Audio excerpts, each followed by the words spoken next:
¿Va seguido, verdad? ¿Va seguido? Ahora, gracias. Muchas gracias a Rufino y como les comentaba entonces, si quieren pueden ir anotando esas preguntas que van apareciendo en la hoja y al final vamos a tener ese momento para esas preguntas en diálogo con todos los ponentes de la mañana de hoy. Vamos a continuar entonces en segundo lugar. En la actualidad escuchamos propuestas educativas desde diversas líneas de trabajo. Una de esas líneas es la referente a la educación patrimonial y con el ánimo de conocer las ideas que promueven sus acciones educativas hemos invitado a Olaya Fontal. Ella es profesora titular de la universidad en el área didáctica de la expresión plástica en la Universidad de Valladolid. Es directora del Observatorio de Educación Patrimonial en España, coordinadora junto con María Domingo y Paloma Ballesteros del Plan Nacional de Educación y Patrimonio, dependiente del Ministerio de Educación, Cultura y Deporte. Sus líneas de investigación en los últimos 10 años se centran en la educación patrimonial para colectivos con diversidad funcional y la enseñanza del arte contemporáneo. Bienvenida, Olaya. Bueno, muchísimas gracias. En primer lugar al Museo Thyssen, a Educathyssen, no sé si se acoplan, me han dicho que no me mueva tampoco mucho. A Ana Moreno y a Rufino Ferreras, muchísimas gracias y a todos vosotros pues, por estar aquí intentando aprender. La verdad es que está muy ligado pues todo lo que ha dicho Rufino con muchas de las cosas que voy a decir y yo creo que mis compañeros pues por lo que conozco. Y lo cierto es que me ha encantado esa insistencia en el dogmatismo, ¿no? en tratar de evitarlo, porque bueno, de alguna manera lo que yo intento con esta intervención es compartir algunas reflexiones, ponerlas en común, digamos, y entender que de alguna manera pueden ser el oxígeno que necesitamos los educadores, porque yo ante todo creo que soy educadora, ¿no? de mis alumnos y en otros contextos, y eso puede ser pues, desde un átomo hasta una bocanada de aire y algunos lo tendrán que digerir y respirar pues muy despacito, otros tendrán que hiperventilar, bueno pues de eso se trata, ¿no? Yo acabo de tener casi una bocanada con lo que acabo de escuchar, pues eso es lo que yo voy a intentar. Por supuesto, la idea es presentar un hilo argumental, bueno, pues una serie de planteamientos con argumentos y ejemplificarlos. Y eso es importante, porque ni los ejemplos son los únicos ni son los mejores, simplemente tratan de acompañar las ideas, algunas en las que he participado y otras en las que han participado otros compañeros. Yo creo que esta asociación, que es un poco lo que ha motivado la participación o digamos el contenido de la ponencia o de la charla, esta asociación entre patrimonio y museos, yo me sitúo en el ámbito de la educación patrimonial, que es un enfoque, como puede ser cualquier otro, siempre a mí me genera ciertas intrigas, ¿no? No sé, cuando se asocian dos términos siempre me pregunto pues, si realmente hay una reflexión profunda. Veréis que muchos argumentos son sencillos en la formulación, pero yo creo que lo interesante es ver el alcance que pueden llegar a tener. Y a veces pienso que ideas muy asumidas a veces son las menos reflexionadas o las menos pensadas, precisamente por eso. Y de algo de esto va alguna de las que os voy a proponer. ¿Qué tipo de asociación estamos haciendo, se puede hacer o una posible entre patrimonio y museos? Puede ser muy inmediato, pero ya veréis cómo voy a intentar plantear, bueno, pues como quizá no es tan inmediato, ¿no? Entonces, el primer argumento, que según en qué contexto, probablemente en el nuestro, en el educativo, no choque tanto, pero sí yo me muevo, habéis visto, en contextos donde se gestiona el patrimonio, se legisla, se diseñan planes, etc. Y plantear algo como que el patrimonio no son cosas, no son elementos materiales, ni siquiera son bienes, aunque sean intangibles.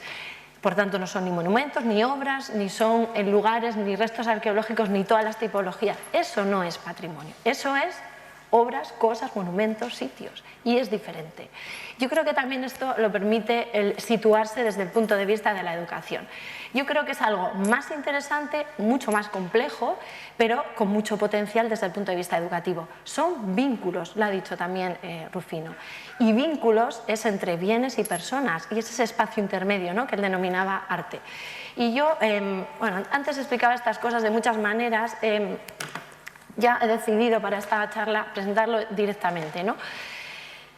Y ir a lo que, no a lo personal, sino a lo compartido, porque yo creo que si esta es mi caja de cosas, vamos a decir así, yo digamos que la comparto con vosotros, pero porque sé que automáticamente todos vosotros vais a ir a la vuestra. Estoy seguro que todo el mundo hacemos este tipo de cosas, no sé si es en una caja o a veces es en un móvil, ¿no?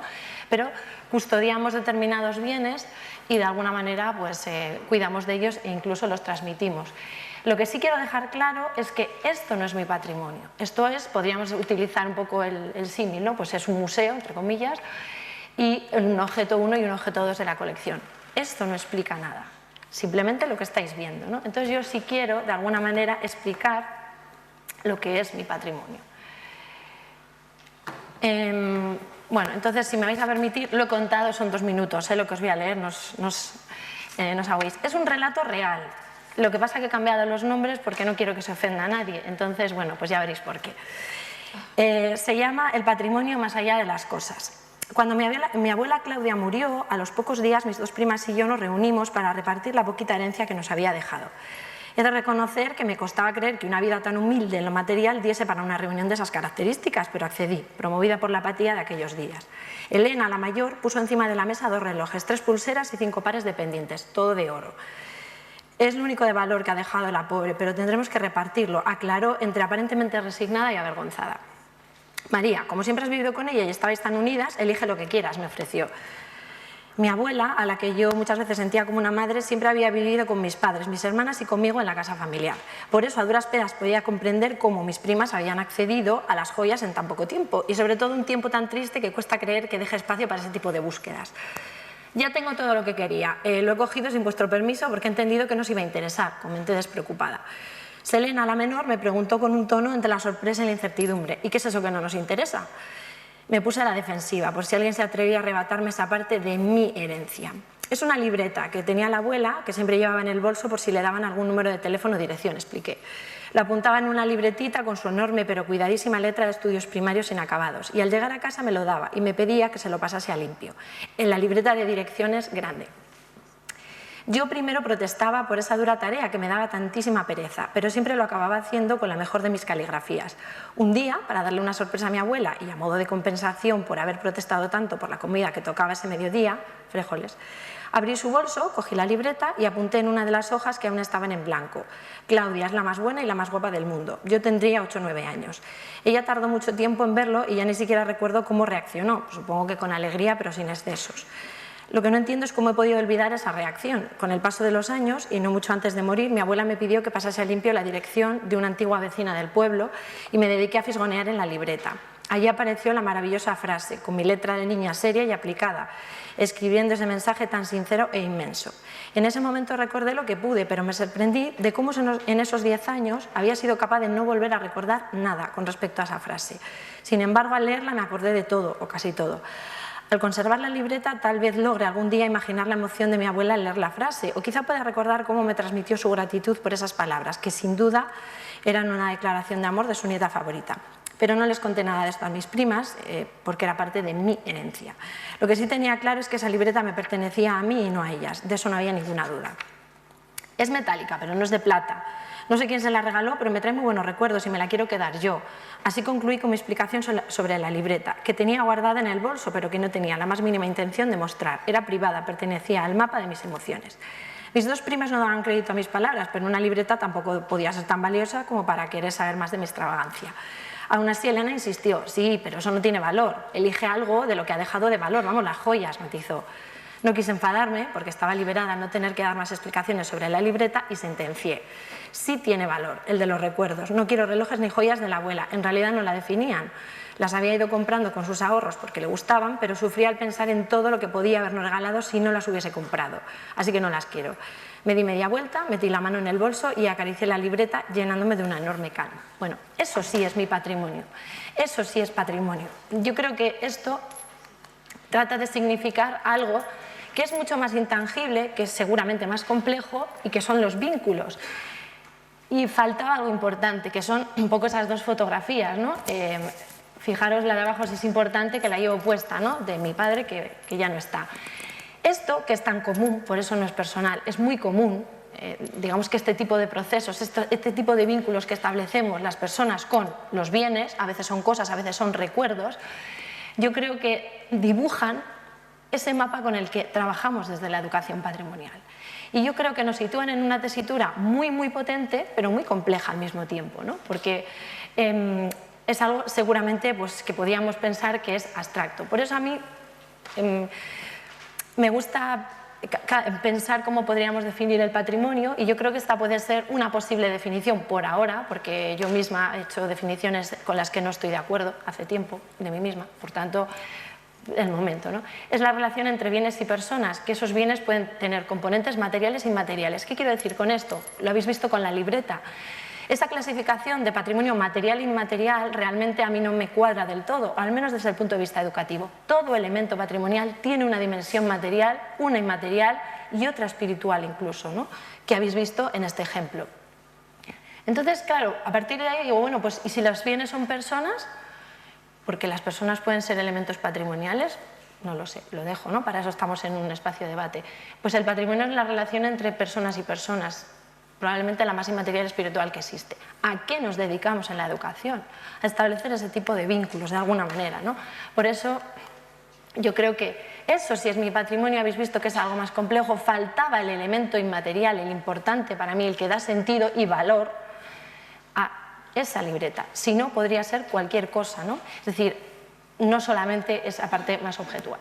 El segundo argumento, que va directamente relacionado con este, es que si estamos hablando de vínculos es una obviedad, es muy sencillo en su formulación, pero después nos encontramos que quizá no se haya profundizado lo suficiente o merezca la pena hacerlo, intentarlo, ¿no? Esos vínculos necesitan a las personas. Y permitirme esta metáfora, ¿no? Supongo que conocéis a Ballester, que fue Premio Nacional de Fotografía en el 2010, etcétera, pero esa impresión que a mí me genera el contemplar esta obra de ausencia, pero basada en un conocimiento, porque si yo no conociese las meninas no sabría qué ausencia podría haber, es un poco para mí una metáfora de lo que muchas veces se hace en educación patrimonial o cuando se habla de educación patrimonial. Centrarnos en lo perdurable, centrarnos muchas veces en los elementos materiales, en este caso metáforas arquitectónicos, pictóricos, pero no digamos, en aquello que ya no está, porque es verdad que el ser humano es perecedero, pero sí está, en la medida en que existe un testimonio, un resto. Porque este es otro guiño, cuando ya deja de existir cualquier resto, testimonio oral, bueno, documental, etcétera, las cosas no existen. Han existido, pero no hay nada que nos agarre a su existencia anterior. Por tanto, yo creo que esta sensación es un poco la metáfora de lo que yo os quiero explicar, ¿no? Esto es lo que da muchas veces sentido, pues si sabemos que es la estancia del príncipe, ¿no? En el Alcázar, etcétera, que esta es la menina, quién es Margarita, quiénes son las meninas.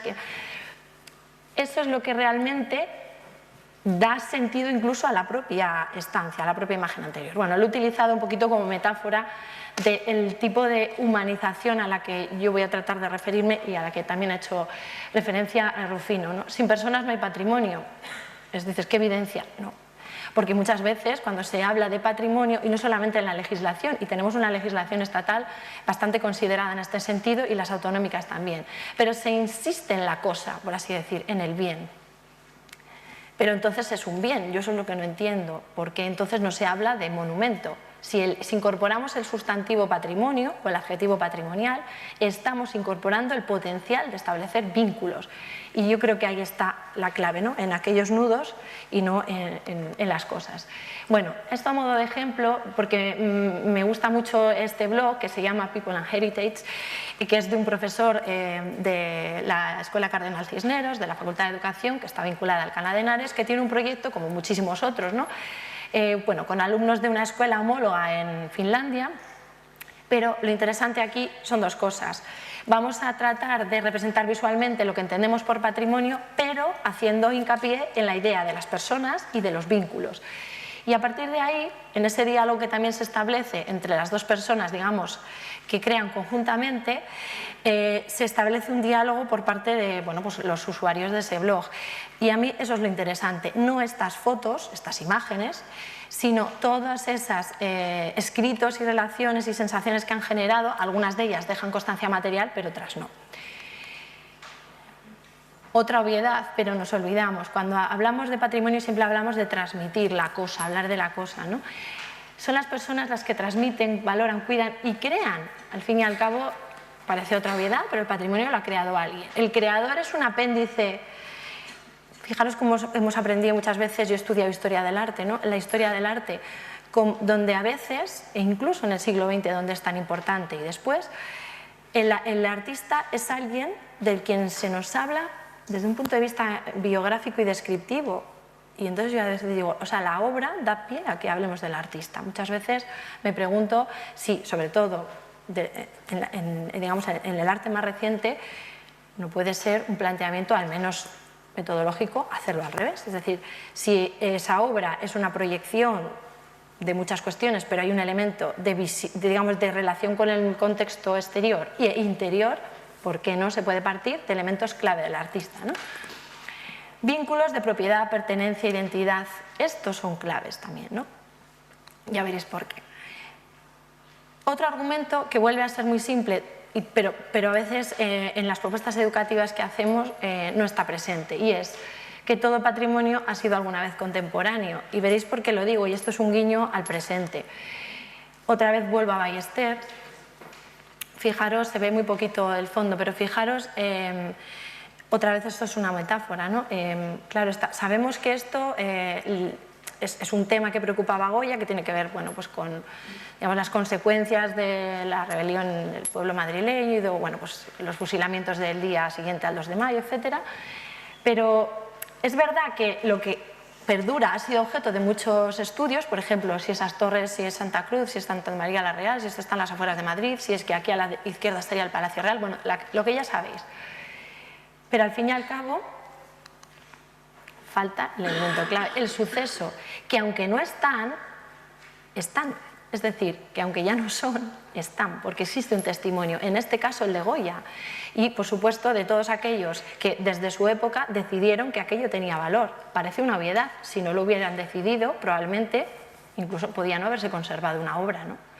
Y esto que a veces asumimos como algo natural, yo creo que es importante, porque asumir que se proyectan valores que son los que deciden que las obras continúen, significa asumir que eso es variable y que detrás de los valores hay criterios, y desde la educación operamos con criterios. Y por supuesto eso da muchísimo poder a la educación en la medida en que podemos conseguir actuar sobre esos criterios y por tanto en la proyección de valores. Es decir, que esto de la educación empieza a ser como imprescindible, ¿no? En este foro es obvio, en otros no tanto. Y entonces, jugando un poquito con esa idea de los vínculos, es evidente que de cada época se va recogiendo determinados hilos, ¿no?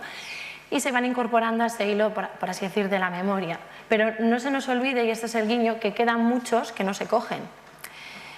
Y algunos que se cortan significa que dejan de ser, es decir, que queda todo testimonio que nos pueda dar conocimiento de la existencia de algo. Y no solamente es la destrucción física de un bien, sino documental.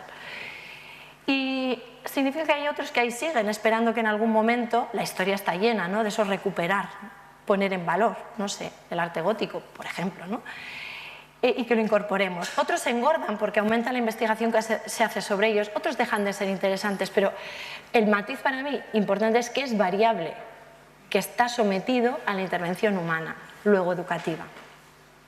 Y claro, entonces yo a veces siento, sobre todo porque una de las líneas con las que me gusta trabajar es cómo enseñar el arte contemporáneo, siento que esta generación se siente como una generación un poco en blanco. Pienso en mis alumnos, en los alumnos de los centros escolares, ¿no?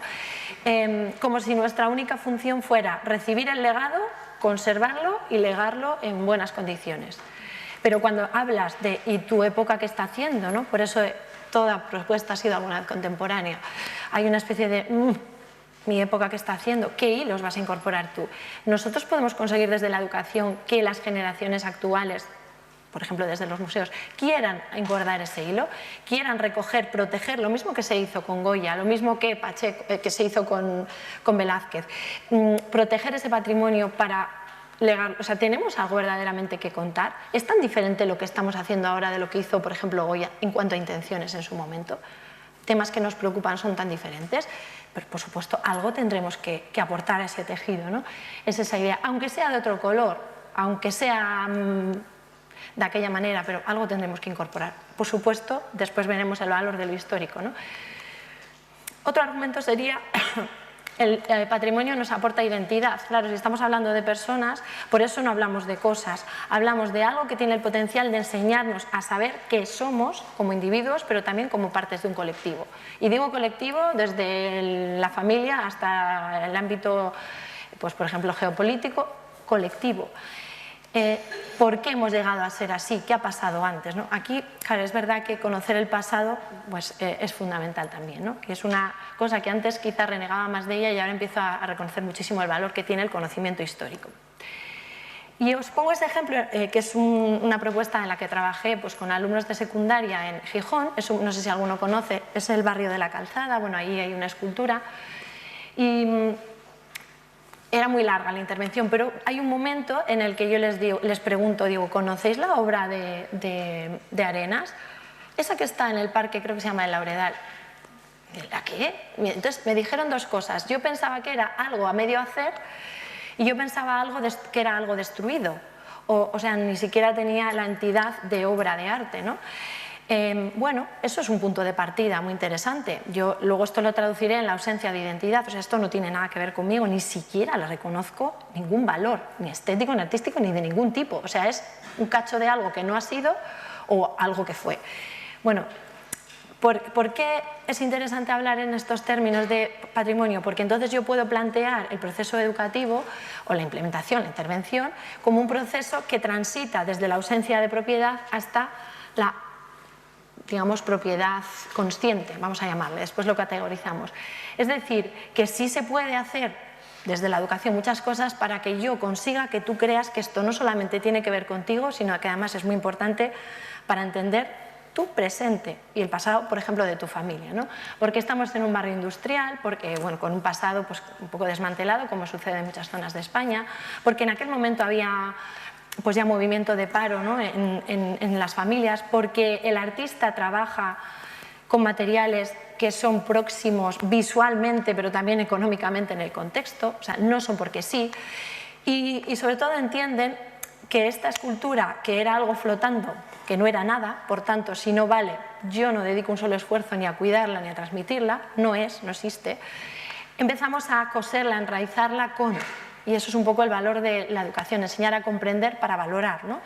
Y es que tenía sentido en la relación y el diálogo que trata de establecer con ese lugar exactamente y lo que había allí en el pasado. Del artista con el mundo en el que ellos habitan, Monumento a la Paz Mundial.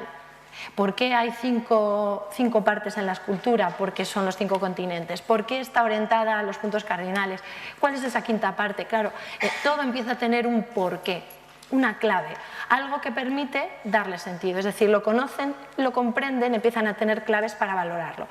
Solemos dar patadas a aquello que no está conectado con nada, nos es más difícil dar patadas, es decir, no reconocer el valor cuando algo empieza a tener sentido histórico, cultural, contextual e incluso pues, en alusión directa entre el artista y las personas que habitaban ese lugar. Es decir, que, y luego el artista con su propia familia y circunstancias personales que hacen que dedique la obra a su hijo, etc.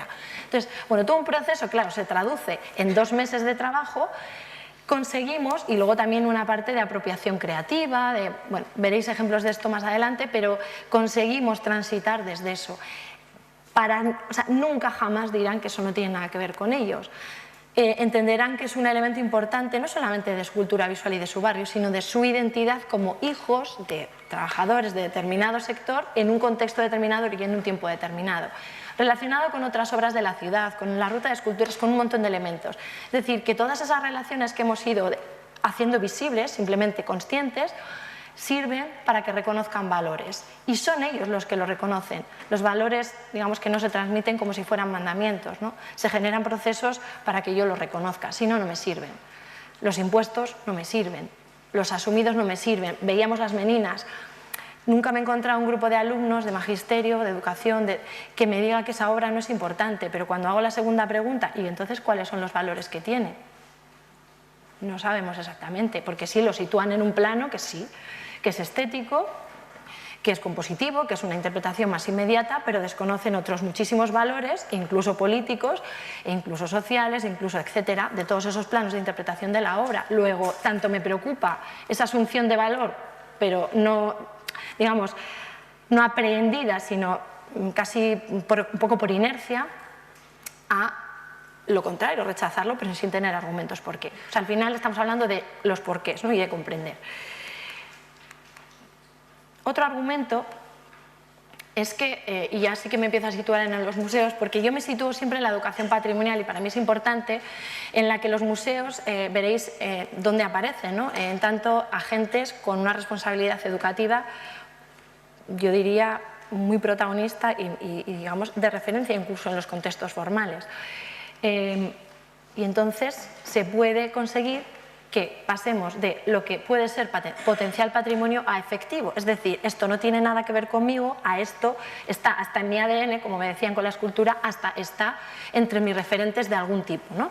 O me ayuda a entenderme, me ayuda a saber lo que me preocupa, me ayuda a pensar sobre determinadas cuestiones.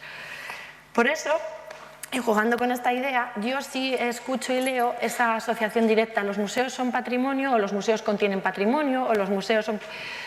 Yo le pongo el potencial, siempre. Estoy de acuerdo, pero el potencial. Hace falta, lo que decía Rufino, hace falta intervenir. Esa educación no sucede, ¿no?, de manera espontánea. Por tanto, este proceso que de manera metafórica me parece que sitúa a veces a los departamentos y a las propuestas educativas, digamos, a las acciones educativas, llámese con la denominación que quieran, los museos, es hacer digerir, ser ese aparato digestivo que va a permitir que todo eso se convierta en nutrientes y nos permita vivir, básicamente, ¿no? Por tanto, de periférico nada. Si no tenemos un aparato digestivo, sabemos lo que nos pasa. Bueno, es un poco por situar una metáfora inmediata. Por eso creo que de potencial efectivo, real, si queréis, se necesita la mediación, se necesita la intervención educativa.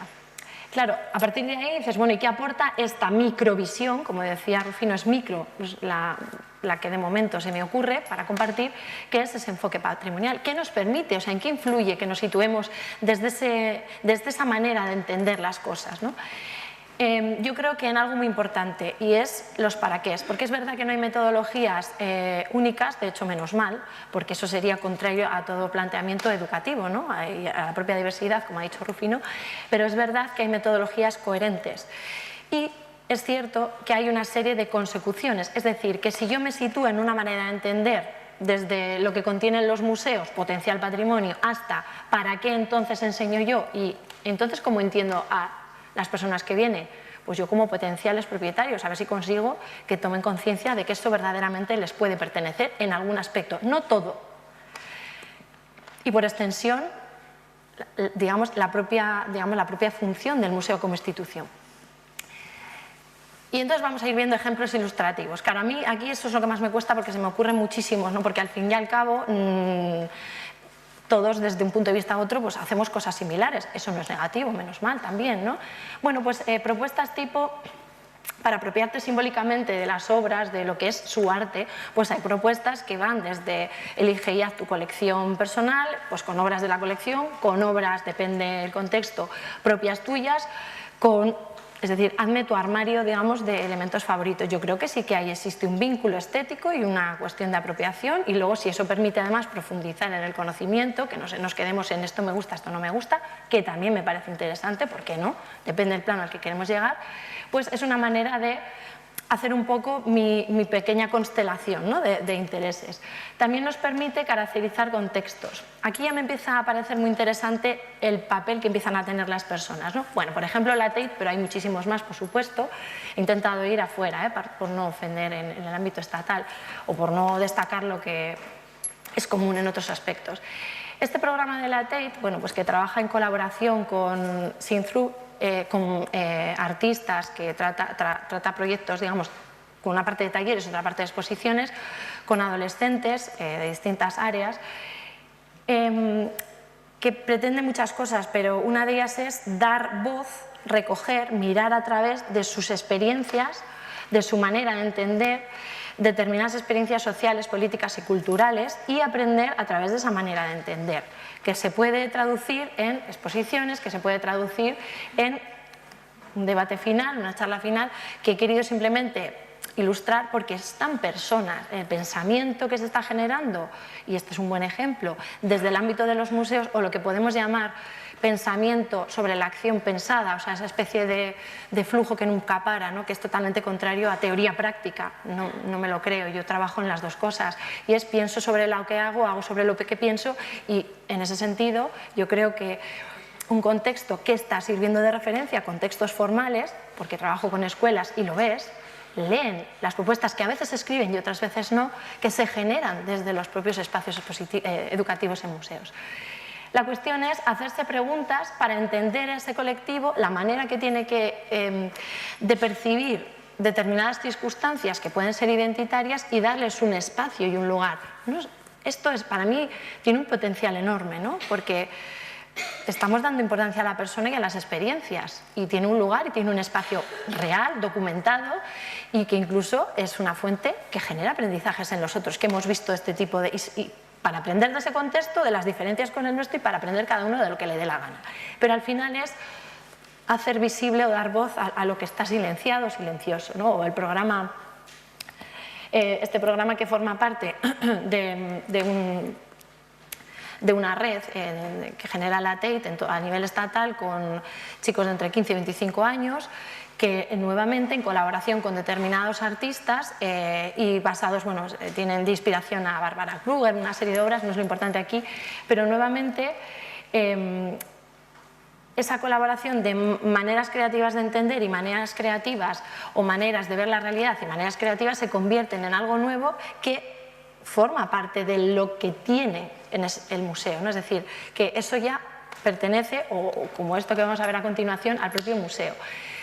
Por ejemplo, es algo también bastante común, inspirados en la colección, pues determinados, en este caso, pues colectivos de estudiantes, pues de la Escuela de Arte y Diseño, de la Escuela de Diseño y Comunicación, bueno, del ámbito de la literatura, etcétera, generan desde sus presupuestos creativos y lenguajes, basados e inspirados en las obras, propuestas creativas.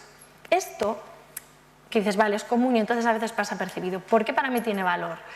Porque entiendo que la colección de la National Gallery es la colección, digamos, real o oficial o inscrita o, digamos, documentada, y todo esto es suyo simbólicamente. O sea, si tú haces cosas, actuaciones educativas que generan esto es parte de lo que tú eres también, y entonces conforma tu identidad. Y por lo mismo, las personas que han participado de hacer todo esto también tienen como propiedad la propia institución y su colección simbólica, bien, pero ahí esto se puede ser entendido en términos de procesos de apropiación simbólica, identización, patrimonialización, ¿no? Que es de lo que estamos hablando en realidad. Me da igual esto, me da igual que sean niños, me da igual que sean escritores, me da igual que, al fin y al cabo, una obra es todo este tipo de nexos que es capaz de generar. Y eso es la obra, no es un anexo. O sea, lo que se genera desde la educación no es una cosa anexada, es esto. Porque al fin y al cabo está en disposición comunicativa, y si es capaz, y tú eres capaz de generar esto, esto es tuyo. Entendedme siempre en términos simbólicos, ¿eh? Y he querido traer algo que ya no es, pero porque a mí me parece que es tan interesante el que no sea como el que haya sido. Ese proyecto que imagino que conocéis del Hierbabuena, digamos, se basan en grandes ideas que, digamos, articulan desde las exposiciones hasta las actuaciones que puede hacer el museo en ese año, ¿no? Y son ideas que se generan a partir de conversaciones con artistas, con entes locales, con el propio público, que sitúan focos de interés que van a marcar toda la línea, incluso expositiva. Un museo, pues, que sabéis que apuesta mucho por elementos de videocreación, de performance, y muy comprometido con temas, pues, ecológicos, etcétera, muy propios también en San Francisco. Pero bueno, el caso es que esto es otro ejemplo de cómo desde el principio incorporar esos referentes, intereses, preocupaciones, en esa idea que decía que toda creación ha sido alguna vez contemporánea, ¿no? Pues hasta este punto podría ser. Y fijaros, yo creo que esto es importante, esto sí lo mantienen, lo que uno al final sitúa como señas de identidad, llamémosle misión, visión, como nos dé la gana, pero es eso que me ha parecido tan sugerente que decía Rufino, lo de los verbos, en este caso son sustantivos, pero uno sitúa el acento cuando dice innovación y riesgo, diversidad e inclusión. O sea, esto está marcando de alguna manera los para qués y por tanto todo lo demás, ¿no? Explícita se haga explícitamente o se haga implícitamente, pero de alguna manera esto debe generar propuestas coherentes con pues, compromiso, interactividad, colaboración, cooperación, etcétera, ¿no? Y yo creo que esa muestra, por eso lo he puesto al revés, sí que es un buen ejemplo. Vamos a ver qué hacen después de grandes ideas, ¿no? Esto, yo no sé si esta imagen a qué os... se llama Asado Criollo 2003, de 2003, pero ¿os viene a la cabeza alguna imagen? He oído. Leonardo da Vinci, La última cena. Mirad, esto es donde yo me he dado cuenta y me voy a clavar un puñal a mí misma de lo equivocada que estaba cuando de alguna manera renegaba un poco del conocimiento histórico mal entendido por mi parte. Y me explico. Porque yo creo que también está bien decir lo que hacemos y pensamos bien, ¿no? Pues me equivoqué y después pues lo he ido... Leonardo da Vinci, pues sí, efectivamente, hizo La última cena, 1494-1497. Fijaros lo que os voy a mostrar, solamente, y por supuesto esto es una clase de historia del arte, solamente ese guiño a lo desordenado, porque es así como os va a parecer, porque fijaros, entre esta obra y la anterior se conocían, surgen preguntas que son realmente importantes. El orden de sucesión de acontecimientos, ahí sí me parece interesante la historia. ¿Se conocían? Este tipo de preguntas que le surgen a mis alumnos, que para mí son inmediatas porque estudio historia del arte, pero no lo son. Entonces, aquí sí que es importante el sentido histórico, los porqués y cómo un porqué lleva a otro, ¿no? Pues esto es anterior. Y esto todavía mucho más anterior, pero vemos diferencias. Pero entonces, espera, necesito yo, en cuanto empiezo a ver esto, fecha, esto es anterior, necesito saber el sentido de la evolución iconográfica. ¿Por qué? Porque no es eso en sí, porque denota y es consecuencia de otra evolución espectacular, porque es en todos los ámbitos, desde la manera de entender el mundo religiosa hasta la manera de entender la perspectiva visual, el arte, todo está relacionado y ahí sí que me parece que es importante el orden. No significa que se enseñe en ese orden, que eso es en lo que yo me equivocaba, significa que sucede en ese orden. Y entonces la explicación y el sentido histórico entiendo que sí que dan muchas claves. Porque fijaros, solo así puedo entender por qué ahí en medio está una chica, todo lo demás son chicas. ¿Quién es el chico? ¿Por qué no hay patas? Todos esos porqués que a mí me surgen, cuando yo ordeno lógicamente todo lo anterior, empiezo a saber por qué y de dónde puede venir. Y hay otras cosas que se hipotetizan, ¿no? ¿Qué comen? Y luego, claro, es un poco la contraposición del presente y el pasado, por dos cosas. Porque toda propuesta ha sido contemporánea, también la de arriba, y porque todo se percibe desde el presente, que es otra obviedad. Pero a veces en historia del arte nos enseñan a entender el pasado desde el pasado, y eso es imposible. Y fijaros cómo esta obra, que a mí me la pasó una amiga de Caracas hace pues casi 6 o 7 años, pues nada más hacerse prácticamente, ahora cuando la vi el otro día dije, es un mural en la ciudad, ¿seguirá? ¿Cómo ha podido cambiar tanto? ¿Qué sentido nuevo adquiere? ¿Qué valor nuevo? ¿Cómo cambia esto, no? ¿Cómo habría que contarla de manera diferente y nueva a la luz de la evolución histórica? O cómo, esto solamente desde el punto de vista conceptual, pero cómo incluso los materiales son capaces de explicar por qué se hace lo que se hace. E incluso las alusiones que directamente nos sugiere esta obra solamente pueden ser desde el presente o desde hace unos añitos, ¿no? Bien, ya creo que ese es el último argumento. Por todo esto, a ver si estamos de acuerdo, los museos pueden concebirse y actuar como agentes patrimonializadores. Eso es un para qué, un micro para qué. De verdad que esto es importante para mí, porque si yo misma cuestiono lo que estoy diciendo al de un tiempo, pues me imagino los demás. Podemos transitar, podemos entender los procesos educativos como un tránsito de la ausencia de propiedad, o hay veces que sí la hay, por tanto partimos de ahí, a una propiedad expandida. Y eso es lo que voy a intentar ya para cerrar explicar. Esto es una imagen que no voy a contar de dónde viene, pero solamente es en el Musac en León, en un curso hace muchos años, pero era gratuita la entrada, etcétera, y yo me doy cuenta que todos los alumnos del curso están fuera y no entran. Digo, ¿pero por qué no entran si ya...?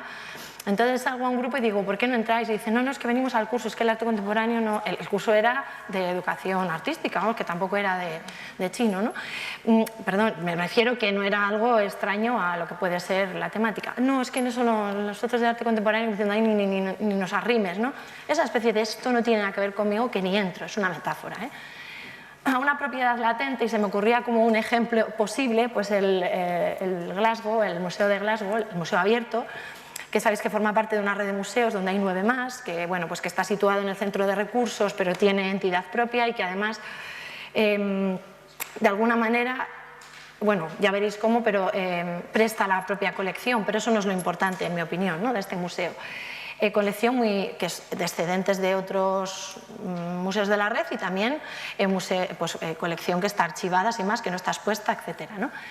Y de mucha naturaleza pictórica, histórica, etcétera, etnográfica. Tienen 2 formas de colaborar. Por un lado, asesoran y colaboran en proyectos comunitarios, en proyectos artísticos, en determinados proyectos, y exposiciones que pueden ser temporales y permanentes, pero también prestan objetos de la colección de 2 formas. En Reminiscence Kits, que realmente son kits que contienen objetos reales que han sido elaborados por personal del museo, por colaboradores, digamos, artistas, museólogos, etcétera, que suelen tener de temática cómo se vivía en el pasado, ¿no? Y los handing kits que realmente pues, incorporan elementos pues, de la antigua Roma, de la de piedra, etcétera, determinadas épocas históricas. En cualquier caso contienen digamos, elementos y una composición que es interesante para ser usada, y para eso se aportan cursos de formación y posibilidades de uso, ¿no? Pues normalmente una vez al año, sobre estos objetos. Es un ejemplo, la gente se suele quedar, pero prestan objetos reales, la pregunta que les haces, ¿pero y qué pasa? No, pues sí, hay veces que si se compromete la conservación, por supuesto no, porque el elemento es parte de la colección, pero no suele haber problemas, eso es lo que nos cuentan, ¿no?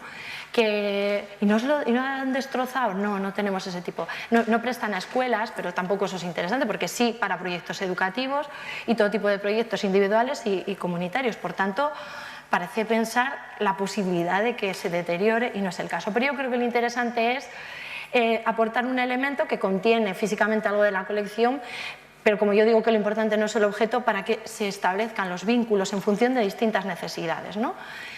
Esa es otra vez lo de la proyección, lo mismo que hacía la National Gallery. Y bueno, pues uno de los programas que tienen, que es la vida de los objetos, realmente es solamente algo tan sencillo como elegir un objeto de la colección, son adolescentes, y a través de una propuesta de animación darle vida, pero no darle vida histórica necesariamente, sino siempre vida en relación con el presente, ¿no? Y eso es lo que os decía del pasado desde el presente. Y ya creo que con esta y otra cerramos, he ido un poco a lo más esencial de todo lo que estoy diciendo, y es una artista que se llama Rosa Nazaera, que es de Castellón, que tiene una de sus propuestas, uno de sus proyectos que se llama Laberintos Interiores, hasta el punto en el que vamos, o sea, no tenemos colección, la colección empieza con las personas, ¿no? Entonces, bueno, a partir de determinadas historias de vida y relatos se generan ejes textuales y a partir de ahí se hace una creación, ¿no? Creación que forma parte de lo que se llama cuadernos de Teseo. Esto en sí tampoco es lo interesante. Lo interesante es luego cómo se custodia eso, a quién pertenece, cómo se puede transmitir, se puede trabajar educativamente, quién tiene la propiedad sobre ello. Eso es lo interesante, la proyección que de todo esto se hace. Pero yo me doy cuenta con mis alumnos de educación que le digo, es que muchas veces cuando empieza a lo mejor es cuando terminamos, no, aquí empieza todo, ¿no? Es verdad que tiene un componente artístico muy potente, pero tiene un componente patrimonial también muy importante, ¿no? Porque al final lo que se está generando ahí pues es una especie en estado puro esos vínculos, ¿no? Como el que yo os he contado al principio, pero que por otra parte todos tenemos y compartimos y nos ayudan a conectarlos con los nuestros propios. Bueno, ya en los límites me parece muy interesante esta propuesta porque es una propuesta reivindicativa. Esto es un proyecto que se genera, digamos, el objeto de interés es esos huertos autoconstruidos en los ríos de Barcelona. Eso es patrimonio. Esto plantearlo en determinada institución. Es esa ciudad informal. Casi son actuaciones un poco transgresoras y, digamos, en las afueras o fuera de, para que nos entendamos, ¿no? Y se generan 2 propuestas. Un libro, que es un abecedario, ilustrando conceptos clave, que lo que intentan es poner en valor estas prácticas culturales, estético, social, histórico, político, y un documental, para mí la parte más interesante. No sé si esto lo colgarán, pero hay un hipervínculo al documental. Escuchar a este señor Incluso hablando de la propiedad real, de la apropiación real de algo que no es suyo, es decir, de un territorio, de un terreno que tiene un propietario jurídico, por así decirlo, ¿no? Pero esa defensa que hace de cómo lo que está haciendo es una intervención, esa es la lectura que nosotros hacemos, con el paisaje, cómo cuida y cómo contribuye a ser parte de esa ciudad. Y esto siempre surge, esas ideas de alta, baja, fuera, dentro, cultura. Esto es patrimonial, esto no tiene que ver con una dimensión antropológica, con una dimensión incluso etnográfica. Aquí no hay componentes de la manera que las personas se relacionan con el entorno. Es tan extraño en este contexto, yo no sé de dónde sois, de donde yo soy hay de esto, solo que no es en Barcelona, y hay muchísimo, y tiene que ver con los usos y costumbres de muchas familias, con una explicación en un estrato social, etcétera, ¿no? Por tanto, creo que esto, si no tiene explícitamente una intención educativa, para mí sí genera restos y consecuencias educativas, porque pone en valor. Jamás yo misma, que me he criado en ese entorno industrial donde también había de este tipo de huertos, que lo único que pensaba cuando pasaba por el tren es decir, joder, pobres lechugas con la de, esto queda grabado, con la de contaminación que hay aquí, ¿no? Ahora reconozco que es una proyección y una forma de relacionarse con el entorno muy propia de mi tiempo y de mi contexto, por lo tanto lo he puesto en valor. Ya lo veo de otro modo, ya no puedo pasar cuando pasa el tren sin mirar esto con cierto cariño, y más después de escuchar a la persona que explica el vínculo, lo mismo que yo he hecho con la libretita del principio, ¿no? Y ya este es el último proyecto, Latifundi, bueno, es simplemente para ver el poder de la educación, ¿no? La idea es, bueno, pues forma parte de un proyecto europeo, se llama Ciudades 3.0, donde, bueno, pues una propuesta transfronteriza y, claro, pensar las claves que esto incluso tiene en estos momentos, ¿no? Donde, en este caso, dos ciudades como son Huesca y Olot hacen una propuesta conjunta, es una exposición en dos espacios expositivos de ambas ciudades que es performática, por así decir, es decir, que está constantemente variando, que participan sobre todo niños y sus familias y que lo que hacen es no mostrar su identidad, semejanzas y diferencias, no, es construir una cosa nueva, cartografiarla a través de imágenes y visibilizarla, entonces hacer esa especie de mapa de lo que todavía no era hasta que ellos han intervenido.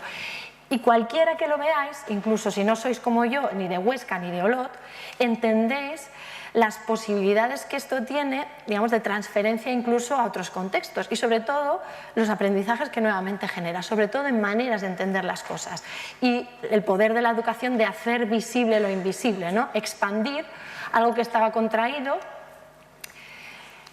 o de alguna manera hacer un poco lo contrario a esta metáfora, ¿no? De nuevamente dejar de estar espaldas, de estar alineados, estar paralelos, estar verticales y digamos, hacer otras formas de, digamos, generar nuevos productos, ¿no? Bueno, pues patrimonio, educación y museos, bueno, pues yo he metido educación en medio y he añadido un más.